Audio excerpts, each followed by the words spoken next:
Okay, Graham. Okay, welcome everyone.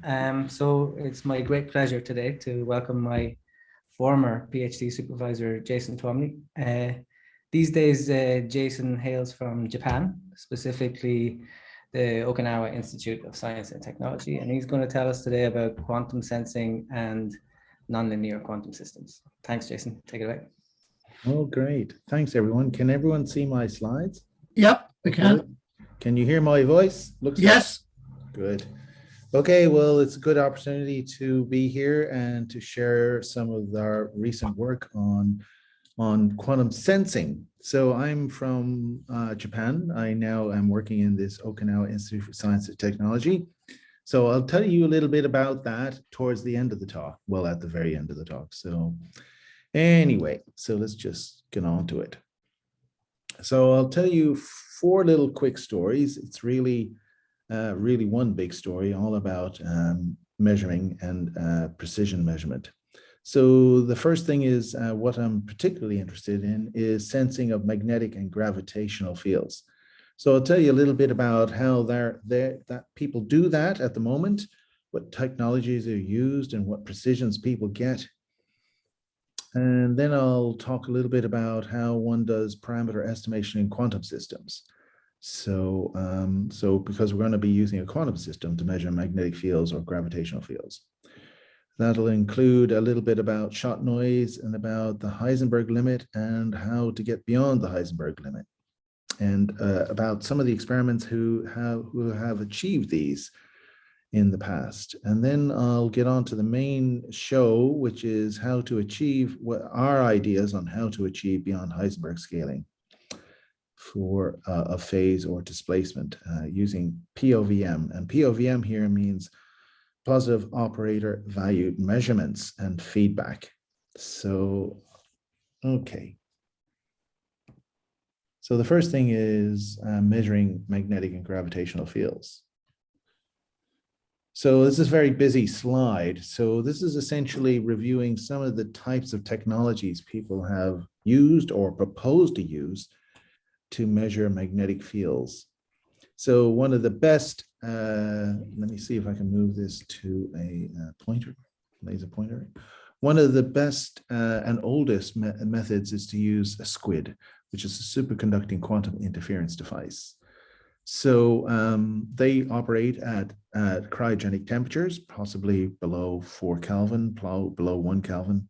And that's a bit of a pain if you want to use them for commercial purposes, because you have to have liquid helium on hand and a source of liquid helium and a source of recovering the liquid helium. So it can get very, very expensive. But they can resolve resolve magnetic fields down to femtotesla, that's 10 to the minus 15 of a Tesla, per root hertz. So that's a very well developed, but the problem with that is you need cryogenic. So another method is magnetomechanical. So here's an actual image, a scanning electron microscope, which is false colored, of a toroidal optical cavity. So this is a ring, which is glass, and it's been shaped in this torus. And this, you can confine light into this torus using whispering gallery modes, and that has a particular frequency for the resonator. But then what they do is they have this other object here, which is plopped onto this glass disc. This is a magnetostrictive material. This is a material that expands and contracts with magnetic fields. And so what that does is it changes the diameter of this glass resonator and changes the optical resonance frequency a lot when you have an experience as a magnetic field. And so you can get down to this type of resolution in magnetic field sensing. It's about 500 picotesla, which is much larger than 50 femtotesla, but this can work at room temperature. And it's pretty small and you can integrate it. So it's pretty handy. The next Sorry, Jason, why are you dividing by square root of hertz? So this is, if I integrate for longer and longer times, I get better and better precision. So there's a common milestone in terms of how precise you can get by integrating over a certain amount of time. And typically you have a shot noise, So the essential precision goes down as t squared. So as you increase the length of integration, you can get more and more precise, but the precision goes as 1 over root hertz, if that makes any sense. Okay, thanks. So it doesn't tell you the lowest it can get. Essentially, the longer you integrate, the lower you can get. So it's giving you a mean magnetic field. No, it's telling you that so if you integrate for longer and longer times, you can get more and more precise. So the faster you can get lower in precision or higher in precision, the more sensitive it is. But if there's small variations in the magnetic field over that time scale, then you're bad. Getting a That's mean. bad. So you want to get as low. So you want this number as low as possible. So that means you can get down to a very slow, very high precision as fast as you can. So that avoids all sorts of drift or wander. So you want this number to be as low as possible. Having it large means you have to integrate for longer times, and you're subject to all sorts of wander and drift. Magnetoresistance is another method. Essentially, it's looking at magnetic changes in the resistance, and so you can make magnetometers using that effect. There's, as you can see here, it's pretty big. There's another way using nitrogen vacancy center in diamond, and that is a single atomic defect in diamond, which people can now use as an individual magnetometer. The advantage of that is it has atomic resolution, which is usually impossible in most magnetometers. And that can only get down to 0.9 picotesla per root hertz. So you can't really, so as Denja was saying, if you integrate for longer than a few seconds, things will wander. So you only have about a second to integrate, and this could only brings you down to a picotesla after a second, and that's it. All these methods, if you integrate for longer than a second, pretty much things will just drift around. So another theory here, there's a theoretical proposal to use a laser transition. So if I pump a laser, there's something called threshold where the lasing amplitude grows exponentially with the drive power. And so by playing around with this exponential turnover, you can try and devise methods of metrology which make use of this exponential gain. So this is a theory proposal, and they get down to 2 femtotesla. Then there's a whole bunch of using Faraday rotation. That's just using the Kerr effect. So magnetic fields will rotate the polarization of light in certain materials. So here's a particular example of using the Kerr effect to get down to 20 femtotesla per root hertz. And here's one we worked on a few years ago where we got down to 60 attotesla, which is a few orders of magnitude smaller than femtotesla. That's a theory paper. But here is an example of a pretty amazing application. So maybe I will say it on the next slide here. So magnetoencephalography is a medical imaging method where you put the patient's head inside a helmet, and in this helmet are a bunch of magnetometers. In the case on the image on the left, these magnetometers are squids. So in this chamber here is liquid helium, and that helium is circulating about 2 millimeters away from your head in this machine. That keeps all the squids cold, and essentially you get a passive magnetic map of the magnetic activity around your head, only about 2 or 3 centimeters into your head. And that's to diagnose for brain tumors or other types of diseases. Now, this machine, this magnetoencephalograph, is extremely expensive because it needs a helium source of liquid helium. And usually they're tens of millions of dollars. I'm not sure there's one in Ireland. There was a few in Australia.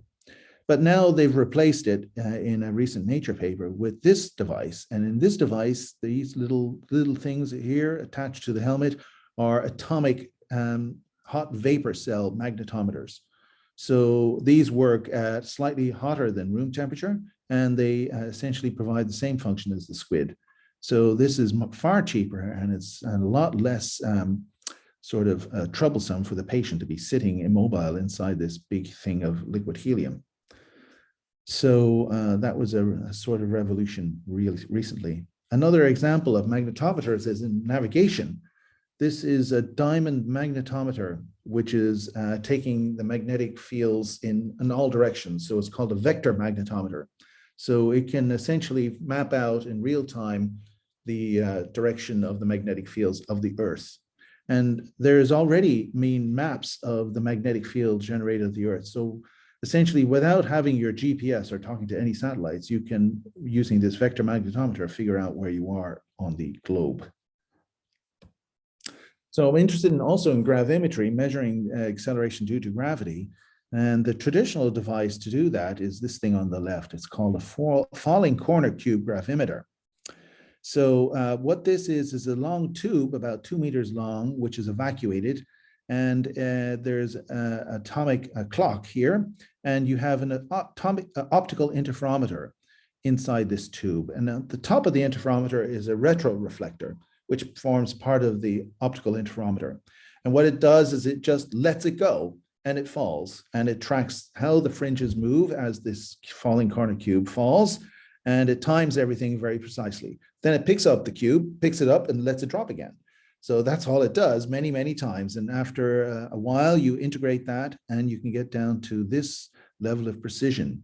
Now, it's a bit of a weird unit. So a gal is an acceleration. It's 1 centimeter per second squared. So this is a precision that you can get. This is a commercial machine, which you usually would rent from some national lab.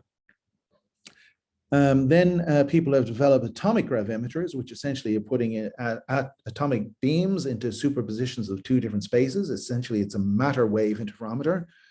Here's a small portable one. It's about the size of a Gaelic football now, and people can commercialize these. This is from a company in France. This is the actual atomic gravimeter, and this is all the control electronics. So these gravimeters can get down to about 1 to 5 microgal per root hertz. Now, it's kind of interesting that these have been developed over about 2 decades, and really the precision hasn't increased that much. Here's the sort of classical one, and here's the quantum one. Not much increase in precision. What can you use it for? Here, it's pretty interesting what you can use it for. So on the right, what the people are doing is using this gravimetry to map the flow of underground water over, for instance, the continent of India over several months. As the water table moves around, you can map that out by looking at changes in local surface gravity. On the left here, you can look at the evaporation of ice over the continent of Greenland, again, by monitoring the changes in local surface gravity. So stuff below the ground you can monitor. So how are we going to do this in a quantum system? So let's have a little view on how people do parameter estimation in quantum systems, because essentially the magnetic field or the gravitational field will cause essentially a change in parameter value in the quantum system, which we want to estimate that parameter value. So here's the sort of main method. Essentially, you prepare. You've got a single parameter you want to estimate. You prepare a system, say a quantum system, call it rho, that you then encode the parameter, for instance, the strength of the magnetic field or gravitational field in that density matrix somehow, and then you measure something. And then you just repeat this many times and you'll get a whole distribution of measurement signals and measurement outcomes. And from this, you have to estimate what the value of that parameter is. So for instance, in this graph here, we might have some sort of signal I, and here's the actual value of the parameter. And if you work in a regime like over here, so for instance, if the parameter happens to be pi over 4, pi over 2, then there's not much change in the actual measured signal. And so you get a very low precision in estimating phi from looking at the signal. But if you are in this regime, phi is equal to pi, then there's a very small change in phi will give a very large change in I. So this allows you to estimate much more precisely. So your precision in estimation can also depend on the value of the parameter. So there's a few different paradigms of quantum measurement. One is following this type of scenario where you prepare a system, you imprint the parameter, then you measure. And you just do all this in many times in parallel or sequentially. Or another way is you prepare all the systems, you imprint the unknown parameter, then you entangle everything, and then you measure. That can give you more precision sometimes. Or you prepare everything, and then you entangle, and then you imprint the phase, and then you measure. Or you entangle both before and afterwards. So there's a various different paradigms. But you can kind of understand it from down here. For instance, if you have a probability distribution for your measurement outcomes with the value of phi here, and if phi has a small change, delta phi, you get quite a different distribution, which is clearly non-overlapping. So in this case, it's pretty easy to discern that there's been a small change in parameter phi. However, if your measurement probability distribution is very broad, then a small change in phi produces another distribution which is only slightly different, and it's now very difficult to determine that a small change in phi has occurred. So in this type of parameter estimation, you have to take care of certain things. For instance, the total time it takes to get the parameter into a certain precision, the resources used. So for instance, how many probes that you used to get the certain estimate, precision in the estimate, or the amount of energy, and how many times you've repeated everything. So we'll mainly be interested in this, the size of the probe used. So there's a well-known theory from Kramer-Rao. Here's Rao, here's Kramer, and here's Fischer. So that if you have, if you want the error in the estimate of phi to be bigger, it has to be bigger than this number here, which here mu is the number of repetitions and f is the Fischer information. So P of phi is your probability distribution. It's one of these guys. So if you know it, then you can do this integral and you can work out the Fischer information. And this leads to this lower bound in the uncertainty in estimating this parameter phi. So this is classical estimation theory. So when you go to the quantum case, it changes to be this, which is known as the quantum Fischer information. So the this f of q is a function of the density matrix, which has this unknown parameter phi. And essentially, so Jason, why do you use the Fischer information rather than the relative entropy? I mean, the relative entropy would be the Fischer information is just the small deviation of the relative entropy. So why not use the complete relative entropy? So we're going to go to this. We're going to be able to compute this quantum Fischer information easily. It's because of the ease of computation rather than. Yeah, that's right. Okay. So in the quantum Fischer information, then you have this uncertainty relation down here. Delta phi has to be bigger than 1 over root mu f of q. And here f of q is this function, which is trace of the density matrix with this L squared. And this L is this logarithmic derivative. So you take the derivative of rho with respect to the parameter and you write it in this symmetric form. And L is this called SLD, the symmetric logarithmic derivative. And that appears in this guy. Now, in general, if the change, let's imagine the change in rho, the imprint of the unknown phase is unitary. In this case, we have the density matrix is related to the initial state. Essentially, this is pure by this unitary, which is, let's write it like this, where phi is this unknown parameter. In this case, this Fischer information is actually pretty easy. You can see really it's the uncertainty. So it's the expectation value of g squared. G is the generator of the unitary, and the expectation of g all squared. So the Fischer information is related to the variance of this operator g, which is the generator of the unitary in this fiducial state phi 0 or psi 0. So in this case, it's not too hard to work out f of q.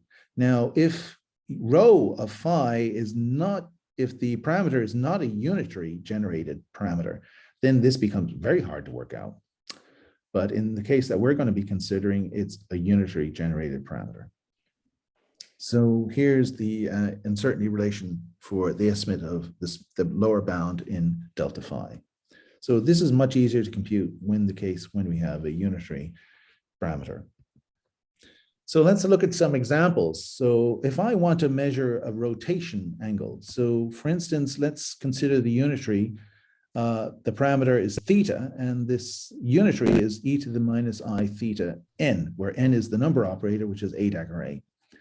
So let's consider the fiducial state. So we have to work with some fiducial state here, psi 0. Let's consider it to be a coherent state. And here I've drawn it here in phase space. This is x and this is p. So if I rotate it by a small angle, delta theta, you see this little circle, which is the sort of Wigner function of the coherent state, has not very different. There's significant overlap. So yeah, it's not so easy to do phase measurements using coherent states. Now we can see that by looking at the quantum Fischer information. And when we work that out, we can see that the minimum uncertainty in estimating theta scales as 1 over root n bar, where n bar is the average Fock number of this coherent state. That's essentially how far out it is from the origin. And that kind of makes sense. The further out I get, the smaller the angle this coherent state subtends to the origin. And so it'll be more accurate in estimating small rotations. But it goes, so this Fischer information scales as n bar, and the estimate is 1 over root n bar. This is known as the standard quantum limit for phase estimation. So can you do better?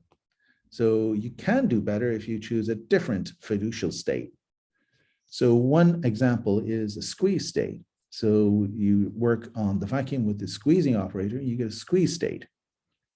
Now let's look at this rotation operator and the Fischer information acting on this squeeze state. Now before we had this scaling as n bar, but now we have another part which is n bar squared.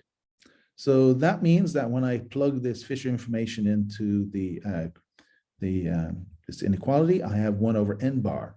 So that means now that this right-hand side will decrease faster than here. This was the standard quantum limit. I goes 1 over square root of n bar. Now it goes as 1 over n bar. This is known as the Heisenberg limit. So I can achieve Heisenberg limit precision estimation of phase rotations with squeeze states. And the more squeezed they are, the narrower they are, the more accurate I can get the precision of the estimate of the phase rotation.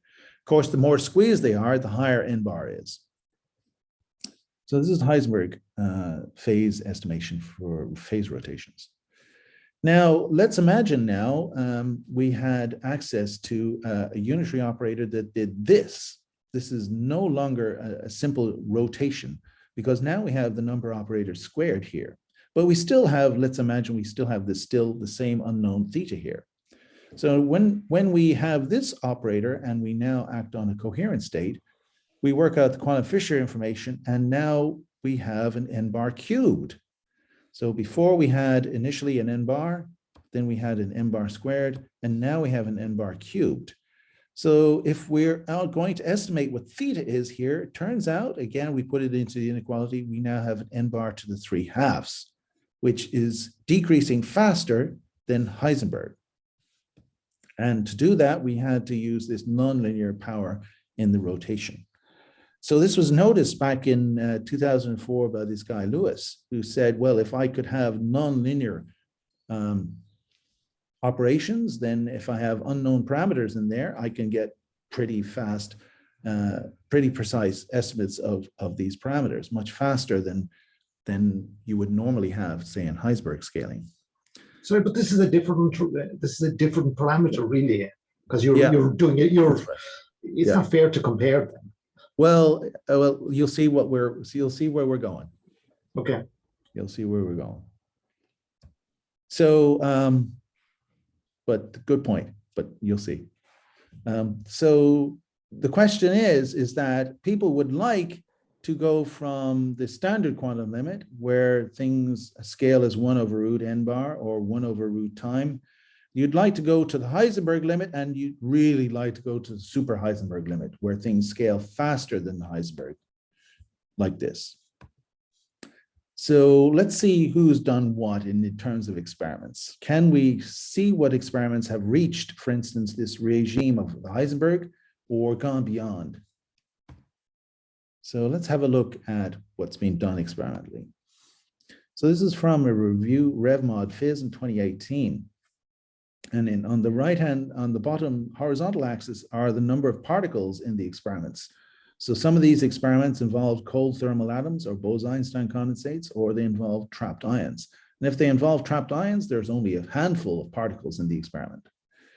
And then on the right, there's the essentially the imprecision.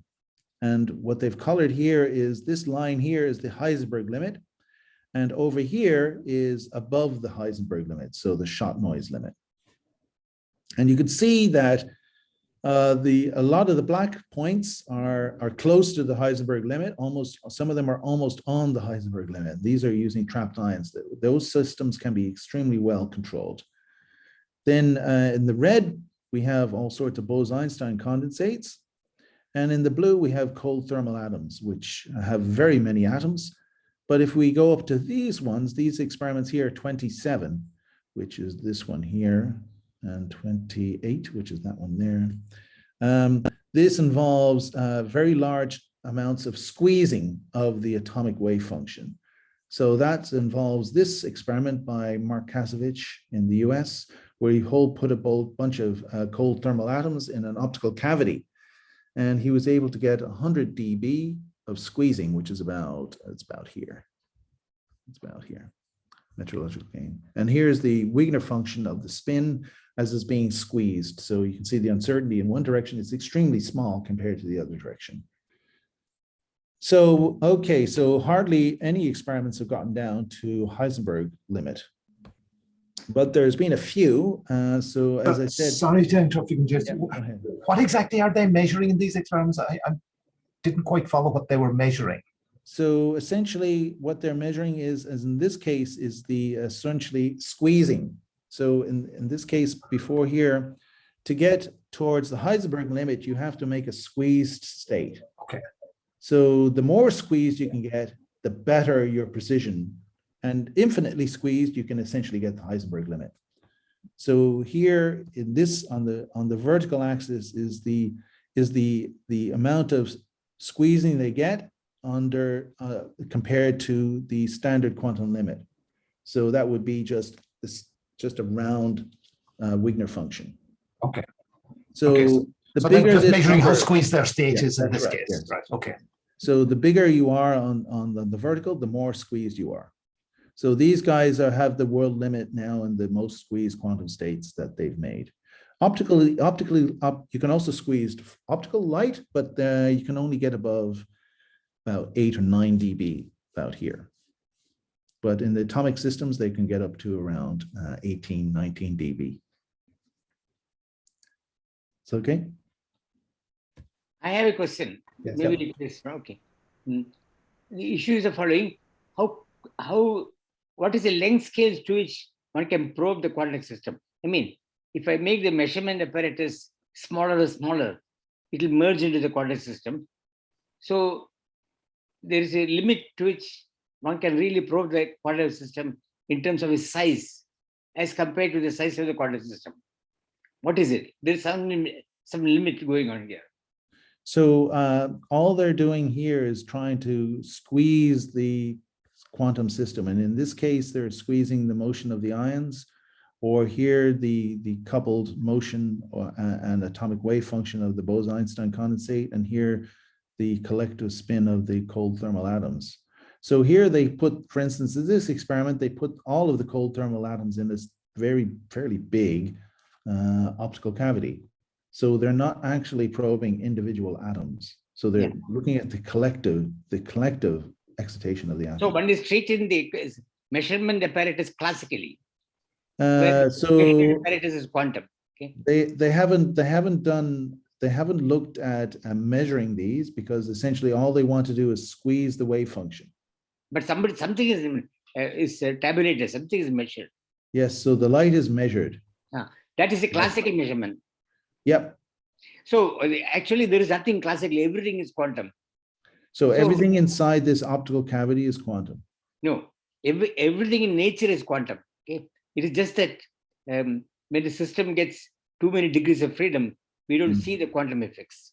Yeah. So once the light comes out and it's onto their photodetector, that they treat that as classical because essentially, yeah. So my question is: suppose you make it smaller and smaller. I mean, whatever is necessary to make the measurement that is taking place smaller and smaller, so that that too merges into the quantum. Something will happen. Yeah. So in these things, they don't do that. But I understand what you're saying. But I think if you make it smaller and smaller, you get more noise. Your signal to noise goes down. Is there a study of this? It is in a quantum measurement theory. This is an important issue. Okay? Yeah, it is. Yeah. So essentially, where does the measurement happen? So I think if you try to make it very, very small, then you have all sorts of quantum fluctuations. And essentially, you end up with a very, very small signal to noise because you have all sorts of quantum fluctuations. Whereas in a big classical measuring device where they treat it classically, they engineer so that the measurement operator doesn't really have, it's big and classical almost, it doesn't have many quantum fluctuations. So the signal to noise there is very good, but it's not treated as quantum. Can I ask Jason, where does LIGO and the gravitational wave experiments fit into this? I mean, they're making extremely precise measurements. I've heard them talking about the quantum limit. So LIGO at the present run has just started injecting squeezed light. So they don't. So here in the previous runs, it didn't actually have squeezed light.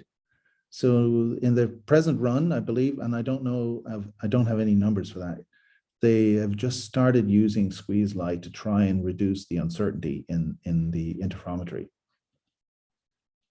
Because this graph here is a graph of squeezing versus the number of particles. So I'm not exactly certain what the number is for LIGO.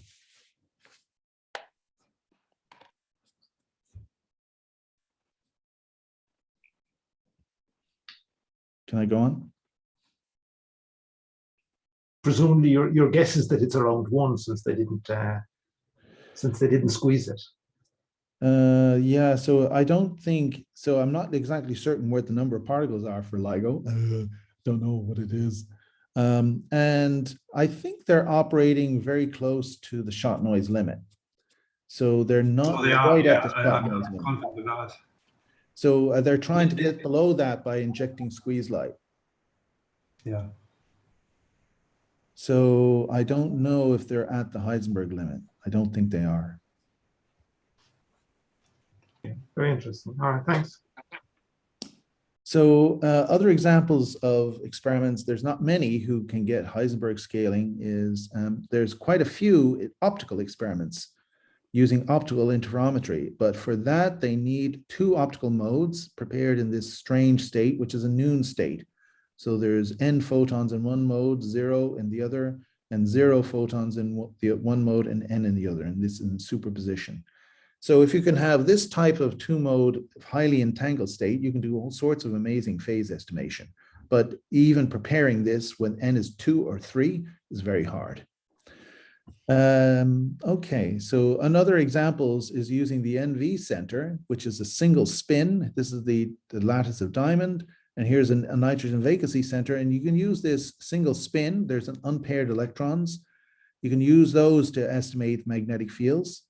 And so we did some theory and we did some experiments to have magnetometry, which scaled instead of 1/t, which is the Heisenberg, we managed to get it down to t to the minus 0.8.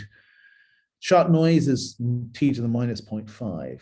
So that was both experiment and theory. Now to get to super-Heisenberg, people have, I've only found 2 experiments.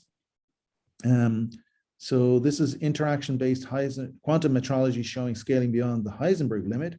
It's again using light interacting with a cloud of neutral atoms. And then we do measuring the polarization of the light after they interact with a cloud of atoms. And they show the scaling of the sensitivity versus the photon number. And here's shot noise scaling. This is Heisenberg scaling, and this is super-Heisenberg scaling. And essentially what's happening here, and you'll see in the next slide, that the atoms are giving, essentially presenting a nonlinear type of interaction with the light. So this was 2009. And here's another one, 2010, where they again have an optical interferometer with an unknown phase. This is called a Magnetoencephalography interferometer. You split the light. Here it's atomic wave packets, actually. But in the last case where you have a beam splitter, they put a nonlinear beam splitter. So it's a nonlinear interferometer. And they show that the results they get are slightly better than Heisenberg, but not great. So there's been a few experiments to go beyond Heisenberg scaling, not many. Most of them, both of these ones involve nonlinear interactions of light and atoms. So just highlighting this, so it seems to get this super-Heisenberg scaling, you require some sort of nonlinear Hamiltonian, which are usually extremely difficult to make. So Jz squared is the collective spin of a bunch of atoms, and you have to square it. So is there any way to craft nonlinear Hamiltonians from linear ones? So if usually it's not so hard to get Jz, but how do we get Jz squared? So typically measurements can be used because they can be very nonlinear, the measurements. So let's try and use measurements to get nonlinear Hamiltonians. And once we have this nonlinear Hamiltonian, just like we had back up here, here's a nonlinear Hamiltonian, then this parameter that's in front of it, we should be able to estimate with super fast efficiency. So this is the idea. This was collaboration between folks in Macquarie and in New Mexico, Rafael and Pablo. So the idea is there some way to take a unitary which looks like this with e to the I theta n, which is that just rotation operator, and make it this unitary where theta is not known, and it's the same theta. So this goes back to Denjo's question. Comparing these seems like apple and oranges unless this is the same theta and it's unknown. If you can do that, can you do that? So the nice thing about if you could do this is that this one has a QFI which scales as n bar squared, which gives you shot noise, whereas this one is n bar cubed. So this will be super-Heisenberg. So if you could find a way to go from this to this without knowing theta, yes, you might be able to work on getting some super fast precision. Now, let's have a look at this simple little equation. This is your simple Gaussian integration equation. So here we have some Gaussian, we have prefactors a and b here, and when we do this integral over y, we get the thing on the right. This is well-known stuff. But then you have a look that it's interesting here. B is on the left, it appears linearly with y, so it's kind of like this exponent here. But when on the right, after you do this integral, you have b squared, which is kind of like on the right. So, okay, this is easily enough done in classical integration, but how can we do this if a and b and y are all operators? Because here, essentially, when we do this integration, b, let's say it's an operator, becomes squared. And if b is just theta and n, then we possibly could get up to n squared. So how do we do this? So here's our circuit to show how to do this. So essentially we have two optical modes and we represent each solid line as an optical mode. There's various two modes called the oscilla mode and the probe mode. The oscilla mode starts as the vacuum and the probe mode starts as, for instance, also a vacuum. Then we do operations on this, like for instance, squeezing, and we do something known as shearing, which is e to the I theta p squared, and there's a rotation operator. And then I'll just slowly step you through this circuit, but this little box here is a two-mode operator, which is this one here. So this is conditional rotation. So the probe mode, which is this mode, has a rotation on it, which is generated by the number operator on the probe mode, which depends on the momentum of the ancilla mode. Then there's a measurement of the ancilla mode. So let's work slowly what happens in this first box. So we start the ancilla in the vacuum, we do a squeeze, and we do a shear. So that's the ancilla, then we do a squeeze, and here's the shearing operation here. And you can write all this out in the basis, a momentum basis, and when you do that, you get this integral. So that's just rewriting all of these operators in the momentum basis. And now you're starting to see we have an integral which is quadratic in P. And this sigma squared here is related to the amount of squeezing, and beta is the shearing. So now after this, we've reached this line. So let's see what happens when we continue. So we continue to this, we do this two-mode operation. We start off the probe in a coherent state, and we start on this state that we just had. Then we implement this two-mode operation, and we write everything again in the momentum basis. And we have this integral now appearing. We have a p squared, which is related to what we just had before, but this joint operator now comes out with this linear part of p, with the number operator acting on the probe. So now we've just finished here, and now we're going to measure the ancilla. So now we measure the ancilla, and when we do a measurement, we're going to get a random number. So we're going to essentially measure the ancilla in the position basis. This is a measurement in the position Q basis. We get some random answer, M, which is a number. So we project that number onto this state, and that's the state here, this one here. Now we have this integral, and that involves this random M. But now we have an integral which is an exponential of p squared and one which is linear in p. So now we can use this formula to do this integral, and we get exactly this.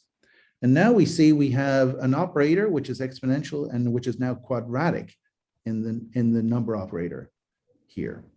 And involves sigmas, this is a squeezing operator, and this is the shearing operator, and this random number M. So, okay. So let's look at this exponential operator a little bit more, and that acts on the initial state here of the probe alpha. So if you decompose this exponential, you can decompose it into unitaries and non-unitary parts. So the blue here are the unitary parts, and there's one part which is like n squared. So this is nonlinear. This is what we had in the metrology. So we've gotten it now. We can get an n squared, and in front of it, there's a beta, and there's a g squared, and there's a mu. Interestingly, it doesn't depend on this random number m. The other unitary is a random rotation. It does involve this m, and this is just a rotation of the probe mode. Then there's non-unitary elements. One is deterministic, and the other one is also random. Now, it turns out that if we have very large squeezing parameters for this squeeze here, this S of R, then these two non-unitary essentially go to zero because the sigma blows up. The sigma is the amount of squeezing. So essentially, the whole operation becomes unitary. So when you have a very, very large squeezing, essentially you end up with these two unitaries are the only things that act on the probe, which is a bit of nonlinear Kerr and a bit of random rotation. Now, since we know what m is, if we know all the exponents here, we can undo that random rotation. And we're only left with this nonlinear Kerr rotation happening on this probe. So that's what we try. First of all, let's imagine we know everything in this circuit. And we've showed here now that if we have very low squeezing, we have these non-unitary parts in the evolution, but we also have almost a good pure Kerr, and a little bit of random rotation. That random rotation I can remove. So I almost have a pure Kerr. Can I ask a cheeky question, Jason? Yep. Why is that called a circuit diagram? I have never seen a quantum circuit diagram as a circuit. They're always flow diagrams. Yeah, I know. Don't know. It's like a printed circuit board, I think. You know how in a printed circuit board electronics, you have these little wires going all over through the different ICs? Yeah, but they have circuits. They usually have circuits in them as well, you know? Yeah, I know. Sorry, I'm being cheeky. I don't know. I know that's just the language that's used. I know that. I know. So we're going to assume we know every parameter in this circuit.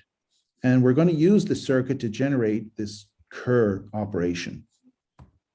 Now, it's well known that if I start with a coherent state and I implement a n squared operation like this, a Kerr, you can end up, if you have pi over 2 here, you end up with a superposition of alpha and minus alpha, which is known as a cat state. So that Wigner function looks like this. It has peak here and a peak here and interference in the middle. If I have a pi over 4, I end up with something known as a compass state, which has 4 peaks and it has all these beautiful interference fringes in the middle. So now we use our protocol here, which to generate this Kerr, and we only first of all look at the case with low squeezing. So it's not a very good way of doing it. So for very low squeezing, so with R is 2.5, we can almost get the cat, we can almost get the compass state. But if we go to much larger squeezing, then essentially we get almost a perfect cat and almost a perfect compass state. And we can work out the infidelities. This is 1 minus the fidelity of getting it. And this decreases, as you can see, almost monotonically when we increase the squeezing. So this is to make the cat, and this is to make the compass for different initial size coherent states. So this protocol now, or circuit, Brian will allow me to call it, essentially can make a deterministic Kerr evolution, even though there's essentially no n squared. It's achieved by this post measurement and then correction. Sorry, where does R enter into your theory Here. in there? Here. R, So, but I don't see it in the formula for it's in there R, okay. Yeah. But it didn't enter into the unitaries, or was it hidden in some other parameters? it's here. So we apply it first to the ancilla. Yes, yeah. If I go back here, the ancilla starts in the vacuum, then I apply the squeezing operation to the Okay. ancilla. That's it here, R. So after this point here, you get a very big squeezed vacuum state. Okay. And the squeezing of that is R. But now if I go on to your next one, just to well, next transparency, you had our next slide, even the next one, which had these unitaries. Yeah, Where so is R? R is gone into here, into the sigma squared. It's in sigma. All right, Yeah. that was what I was looking for. Okay. It's in sigma. Okay. So do I have that here? No, I don't. Sorry. Yeah, so you can see it's disappeared already. So it's in this sigma. Yeah, it's in that sigma. And it's already in that sigma. Sorry. Okay, that's fine. No, that's what was troubling me. Okay, all right. I just wanted to. Okay, so let's now imagine that we go back to this circuit and we imagine there's one parameter in this we don't know. So for instance, this theta. So after this R, this squeezing, we did initially a shear, but instead of a shear, we could do a rotation. Let's imagine we don't know what theta is. And just to follow back, where is theta in this, in your parameters in the end? It's this beta g squared over mu or something. Yeah, that's right. Yeah. So the theta here. So when we did the shear, we did a shear with a beta. Here it is here. And that goes forward. Where's the beta? It's gone into mu. It's all over the place there, really. Yeah. So beta squared is being written as mu. So here, here, here, here, but I've kept the beta here as well. So beta's here, but it's also appearing in the denominator. And that's the shear. which was right here.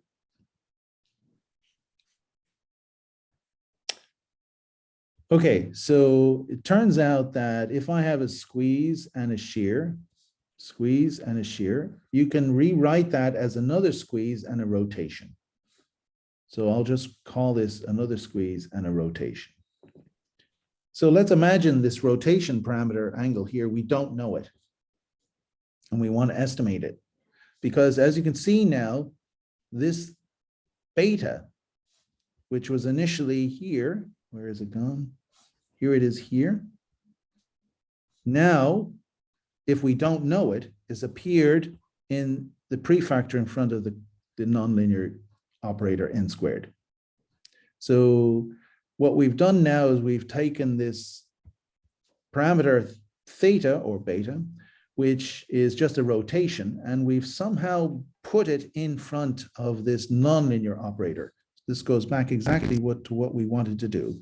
We've taken an unknown value of this parameter, which in front of n, and we've put it in front of this n squared. And we've done that using this measurement and then correction way. So here we are again, we've got this circuit, and let's imagine we don't know what theta is. So we're going to go through this whole circuit and we do the correction, and then we're just going to measure this probe. And we want to know how accurately we can measure this theta.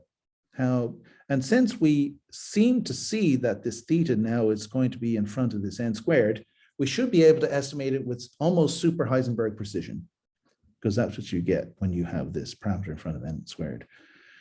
Now, unfortunately, applying the Fischer information to this circuit is not so easy, because essentially you've got two pieces of information in section 4 here.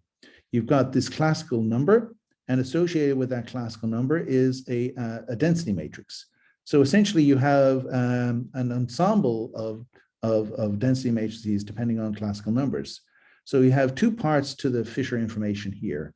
One is probability distribution for the outcomes m, depending on how they change with this parameter theta. And you have a whole ensemble of density matrices which changes, each one depends on the outcome m. So you have to then somehow average over all the quantum Fischer informations to get this large quantum Fischer information. So in the case, however, when everything is highly squeezed, so that means R is very, very large, you can show that this whole circuit is essentially unitary. And that this correction, before you do the correction, you end up with this type of state, which is a very nonlinear state.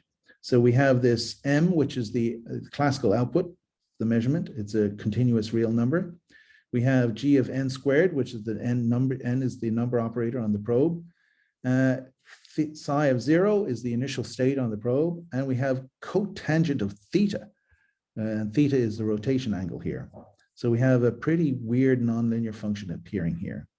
So since I know what m is, if I can apply this unitary correction, which to this here, and I can remove the linear part of m, I can remove the randomness on this. But to apply this unitary correction, I have to know what theta is, because I can't apply cotangent of theta. So, so what we do is we can reuse this unknown unitary, which is rotation operator, to correct for some of this, but not all of it. So then we try and do some numerics, and we look at how this quantum Fischer information scales with the size of the number of photons in the probe mode. And if it scales, here is the actual log of the Fischer information, and here's the log of the number of photons in the probe mode, and here's the exponent. We just take the derivative of these lines. And once they're above 2, 2 is the Heisenberg limit. If they're above 2, we're above the Heisenberg limit. And so for different cases of G was the strength of this coupling. So if I go back to this, G was the strength of the coupling in this two-mode gate. So for different values of G, we can get different types of behavior. So for instance, down here, this is at an angle of theta. So what we do in the quantum Fischer information is you choose that that theta is going to be at a particular value, and then we're looking for small changes around that value. And this is the size of the squeezing. So we consider very large squeezing, and we look at different bias angles. And some of them give a below shot noise, below Heisenberg, and some of them give above Heisenberg, depending on the strength of G. So it looks like it works. So we can get super-Heisenberg for this parameter estimation. And it turns out we can also, here we use this for phase estimation, but we can also use it for displacement estimation. But I won't talk about that. Okay, so that was pretty much the whole story. We found a circuit, sorry, Brian, that can essentially boot up terms in Hamiltonian to higher powers. So if you have a power which is like n, sorry, if we go back to here. Yeah, so I can take that unitary and make that unitary almost with the same value of theta, be it known or unknown. And this will work for almost any operator. Here we applied it to n, but we can also do it for pretty much any other type of operator here. We can generate a squared from a using measurement and correction.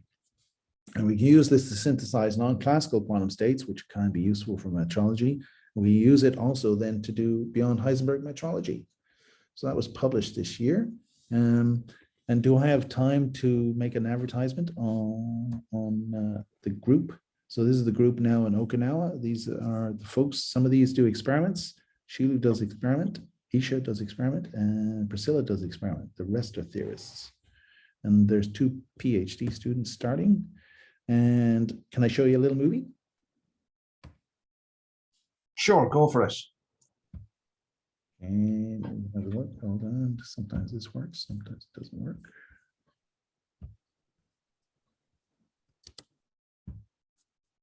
No, it's not working. Hold on.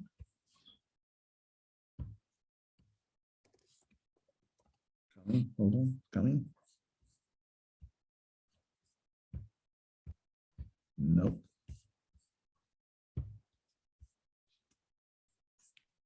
No, it's not working.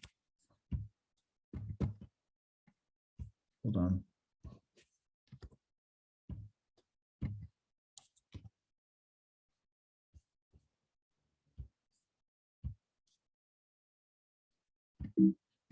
Okay, here we go.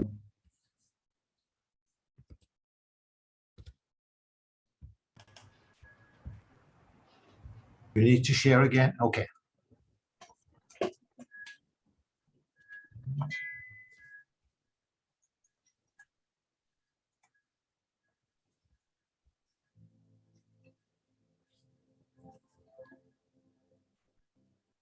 So this is student housing.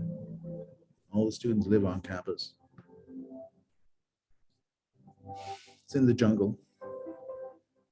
These are the labs. Student housing. Faculty housing.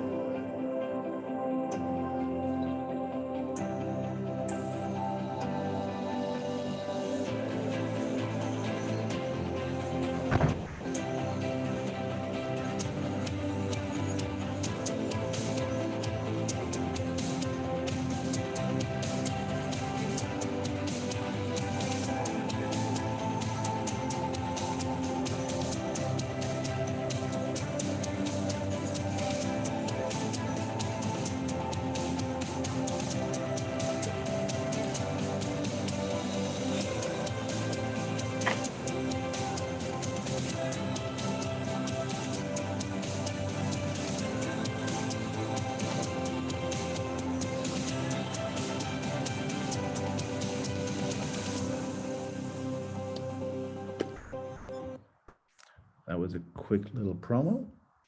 And I take it we're all invited. They're all invited. Okay, that's it.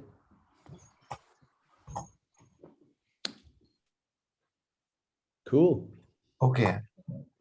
Questions? Can I ask, Jason, when you're looking for a nonlinear Hamiltonian, can you do something with nonlinear optics just using lasers? So yeah, you can. Unfortunately, the degree of nonlinearity in most physical systems is pathetically tiny. And so, yeah, people try very hard and they don't get very far. So they try lots of other tricks to try and get nonlinear dynamics. So the degree of, so for instance, N2, which is the nonlinear refractive index, is typically 10 to the minus 12 compared to N1, which is the linear optical refractive index. It's too small an effect. It's so small, yeah. So if you could get nonlinear optical systems, you would be able to build an optical quantum computer tomorrow, but people can't. So yeah, so there are various companies. There's one in Toronto and there's one in California trying to build optical-based quantum computers. But as far as I know, they're not using nonlinear optics because you just no one can get it. I have a question coming out of ignorance. I have a friend called Solimeno who does quantum gravity detection in Napoli. And he was very interested in the squeeze coherence states. Because he has written a whole book on.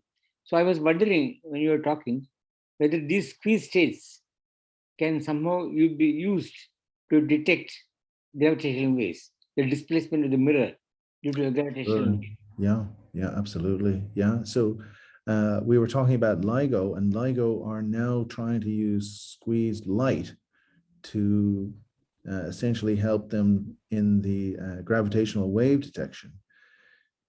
People are looking at optomechanical systems, which are combinations of moving systems and optical systems to provide measurements of dark matter. And a lot of them are looking at eventually, once you get this working, then you try to squeeze the motion or the light to give you better precision. So the problem with this is that most attempts to squeeze optical light have not really worked very well. So the biggest they can get is a factor of about 20. So the uncertainty in one direction is 20 times or 20 times smaller than the uncertainty in the other direction, which is good, but that's about as far as they've gotten after 20 years of working at trying to develop squeezing of light. Now, people might be able to do much better at squeezing at microwave light. So that's microwave in cryogenic systems using superconducting quantum devices. So yeah, so you can get much better squeezing with those types of devices, but they're in fridges, which are in cryogenic temperatures. So that makes them not so handy for measuring things. Is that okay? Yeah. Can I ask a question? Yeah, go ahead. So in your first few slides about the introduction to quantum metrology, you showed these different scenarios where those classical, quantum, classical, quantum, the kind of 4 different settings where you could do, yeah. Hold on. Yeah, that's it. So, and in the middle there, you have this phase imprinting going on, which if that phase imprinting is by a linear Hamiltonian, then I assume in each of these scenarios, the best you can do is the Heisenberg limit. Yes, that's correct. And I'm just thinking from the point of view of your circuit diagram, like what's to stop you from kind of taking, some of your circuit to the left of the phase imprint, some of your circuit to the right of the phase imprint? The QQ scenario. You could be correct. I don't know. So the thing is that when you come up with one of these circuits, so let me just get to the full circuit. Maybe that's it. Yeah, I don't know what can, sometimes you can move things through things. So in some way, if you have a look at this part of the diagram, let me just get the screen up. This part, box around 3, this is sort of like teleportation. So we have a 2-mode gate, which entangles it. Then you have a measurement, and then you have a controlled unitary, which is almost exactly like teleportation. So in teleportation, you have, you generate a bell pair, you bring up another qubit, you do a measurement on this, and then you do a control on this one. So it's very similar. And sometimes you can move gates through teleportation circuits. So, but we didn't look at that. It might be possible to move some of this stuff through.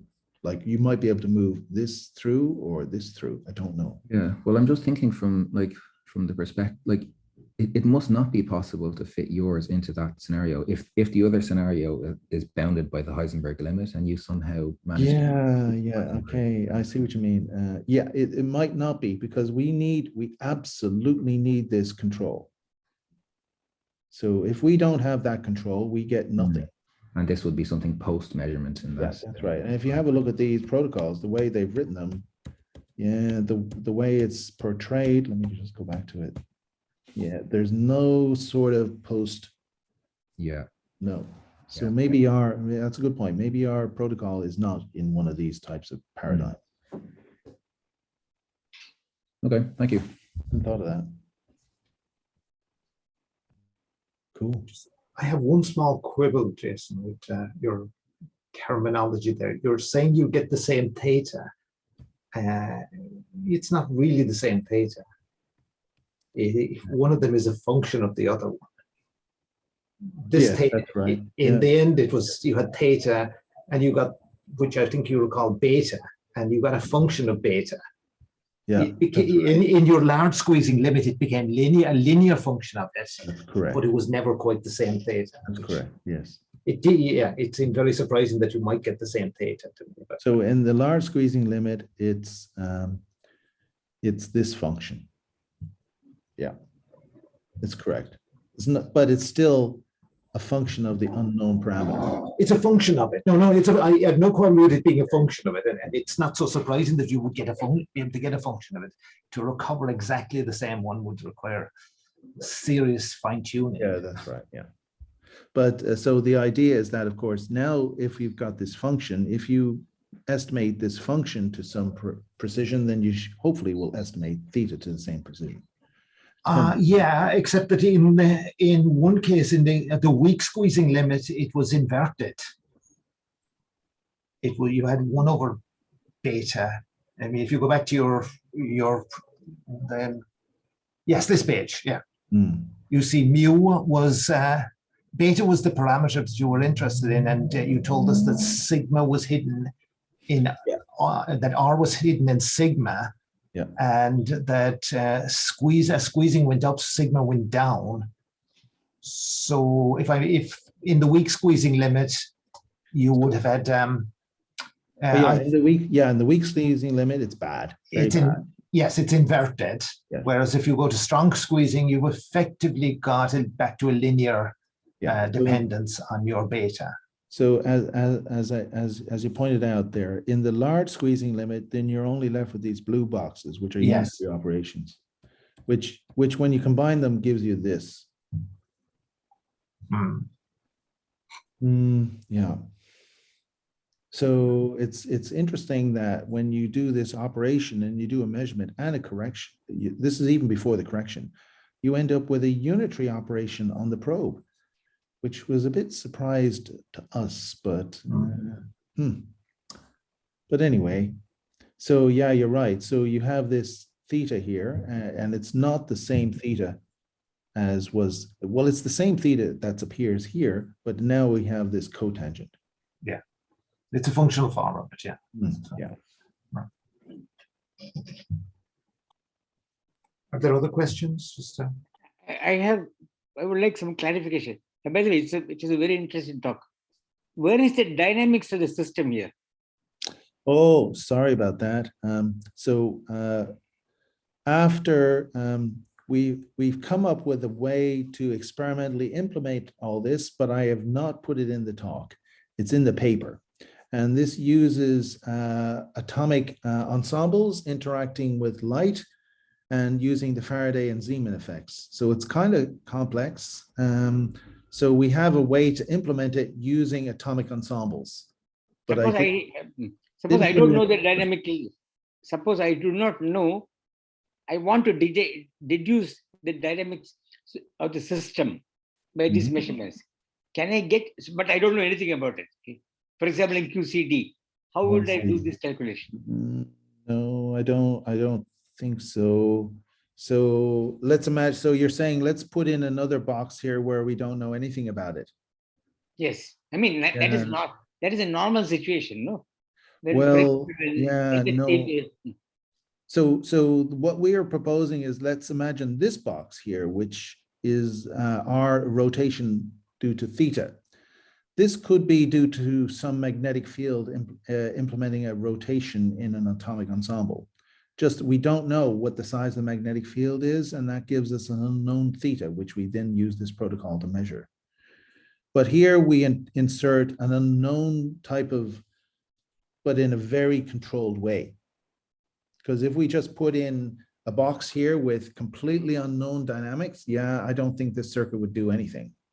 So to get this circuit to be useful, we put a box here with very precisely known dynamics, but which has a particular effect when you have a change in, for instance, magnetic field. So, for example, if I look at the measurements in LSC, okay, for example, normally what is confronted with is, one does not have a good theory about. There are so many models which are controlling CP violation in the LSCB, for example. Okay. So there is a whole lot of models which are there, and none of them may be right. Nevertheless, one would like to deduce, make a quantum measurement to tell something about the dynamics. This protocol will not help it. Am I right? Probably not, no. No, probably not. So this protocol is mainly for precision measurement. And in precision measurement, you have everything very controlled, except there's one particular field which is going to vary.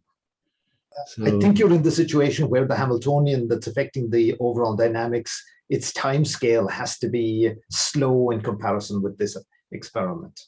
That was the situation you were in at the beginning, where you didn't want the magnetic field to drift too much while you were doing the measurement. no, And I think you're still in that situation here. yes, that's correct. Yeah. So we're still in that situation. DC limit, really. No AC stuff happening. Yes. Electronics. Great. Okay. It's a very nice talk. Thank you. Okay. Okay. Any other questions? Well, let's thank Jason again, and I will stop the recording. Thank you. Thanks, folks. Thanks, Jason. Bye. Bye for now. Bye.